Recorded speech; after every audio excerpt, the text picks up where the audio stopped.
నమస్తే అండి, welcome to Ravanamma garden. చూసారా మా దానిమ్మ మొక్క ఎన్ని కాయలు కాస్తుందో, ఎంత పోతుందో. ఇంకా చిన్నది మేడ పైన కుండీలో ఉండేది, కిందకి దించాను అన్నాను కదండి మొక్కలు. ఇంకా ఎన్ని కాయలు వేస్తుందో చూడండి.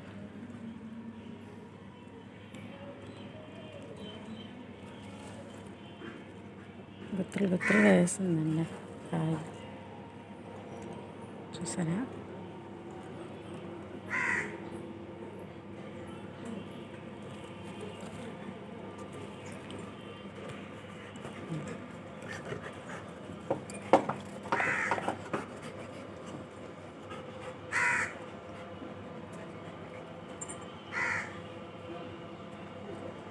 వెనక పక్క కూడా ఉందండి, అటు సైడ్ వెనక సైడ్ కూడా బాగా కాసింది కాపు.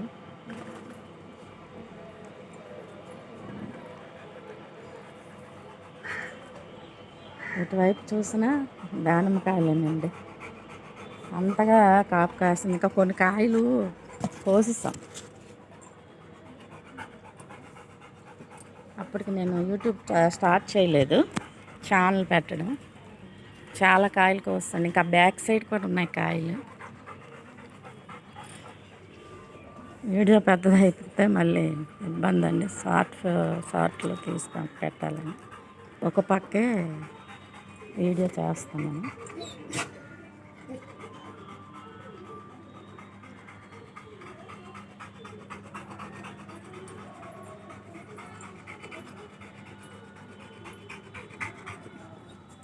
మొక్క ఇవ్వండి, ఇక్కడ వేసాను కుండీలో తీసి.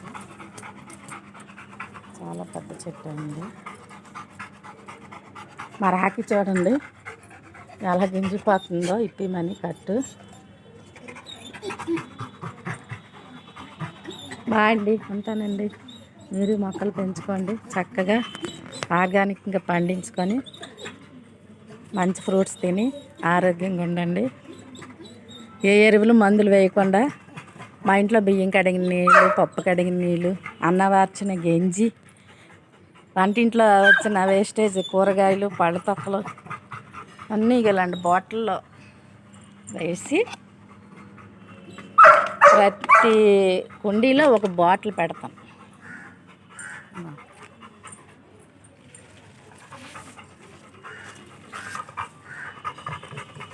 అదండి, దీనివల్లే మాకు ఎరువులు బాగా తయారై మొక్కలు బాగా పండుతున్నాయి. వర్మీ కంపోస్ట్ ఎరువు పేడకెత్తడం వల్ల ఎక్కువ పంట పండుతుంది, పూత వస్తుంది, కాయలు వేస్తుంది, పళ్ళు అవుతుంది. బాగా అండి, ఉంటాను.